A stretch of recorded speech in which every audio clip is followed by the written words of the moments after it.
लगभग 300 साल हो रहे हैं होम्योपैथी का आविष्कार हैनीमैन सर ने ही किया था।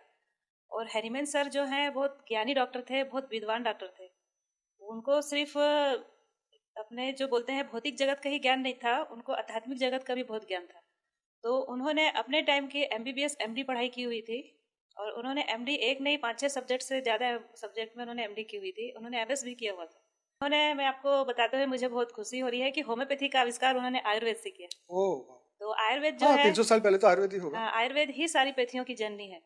तो उन्होंने इसको आयुर्वेद को पढ़ने के लिए पूरा संस्कृत भाषा को उन्होंने स्टडी किया जर्मनी में रहकर। फिर उन्होंने संस्कृत का पूरा जो आयुर्वेद का अध्ययन करते करते फिर उनके दिमाग में बहुत कुछ मतलब विद्वान तो थे ही, और उनको 15 से 20 भाषाओं का ज्ञान था एट दैट टाइम।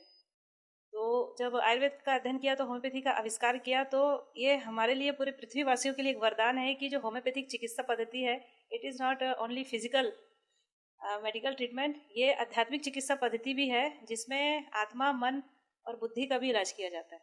और इसके जितने भी जो ड्रग्स बने हैं और दवाइयाँ जो बनी है, उसका बेस ही है कि बीमारियों का रूट कॉज क्या होता है। जबकि एलोपैथिक चिकित्सा प्रणाली में बीमारी का जन्म क्यों हुआ, कहाँ से हुआ, इस पे ध्यान नहीं दिया जाता।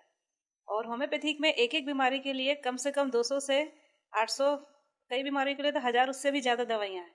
तो ये सब किसके ऊपर डिपेंड है? ये सब मन, जो हमारा मन है। इसीलिए पूरा पेशेंट का पूरा हिस्ट्री लेते हैं 1 घंटा 2 घंटे में। तो मन जो है, मन हमारा जो बहुत सारे इमोशंस होते हैं उससे प्रभावित होता है। तो उसके अकॉर्डिंग जो हमारे शरीर में बहुत सारे प्रणाली है, डाइजेस्टिव सिस्टम है, नर्वस सिस्टम है, अपना यूरिनरी सिस्टम है, रिप्रोडक्टिव सिस्टम है, कार्डियोवास्कुलर सिस्टम है, हमारे ब्रेन के न्यूरोट्रांसमीटर हैं, और बहुत सारे सिस्टम हैं। तो उनके जो मन में जो इमोशंस चलते हैं, मन में जो भाव ऊपर नीचे आते हैं, उसके कारण अलग अलग सिस्टम में उस एक्शन का क्या रिएक्शन आता है, उसके अकॉर्डिंग जो बीमारी होती है उसका होम्योपैथी में ट्रीटमेंट होता है। आत्मा के बारे में क्या कहती है होम्योपैथी? हाँ, आत्मा के बारे में होम्योपैथिक हमारे डॉक्टर सैमुअल फ्रेडरिक हैनीमैन तो बहुत ज्ञानी थे, ज्ञानी संत ज्ञानी संत डॉक्टर थे। उन्होंने देखिए आयुर्वेद का रिसर्च किया, तो उन्होंने आत्मा को आत्मा नहीं कहा, क्योंकि वो जर्मनी के थे। अगर वो वहाँ के लोगों को बोलते कि तुम्हारी आत्मा बीमार है, तो वहाँ के लोग तो मानते ही नहीं। क्योंकि भारत तो ऐसा देश है कि यहाँ अध्यात्म तो लाखों साल से चल रहा है। फॉरेन में तो अध्यात्म अभी तक पहुंचा ही नहीं है। थोड़ा सा पहुंचा होगा तो लोग ABCD ही जानते हैं, अभी XYZ में पहुंचे नहीं है। अब इसकी महानता देखिए हैनीमैन सर की। उन्होंने वहाँ के लोगों को समझाने के लिए कहा कि तुम्हारे शरीर में एक वाइटल फोर्स है, तो वो वाइटल फोर्स जब डिस्टर्ब होता है तो आप बीमार पड़ते हो। अच्छा, आत्मा को वाइटल फोर्स? उन्होंने आत्मा को वाइटल फोर्स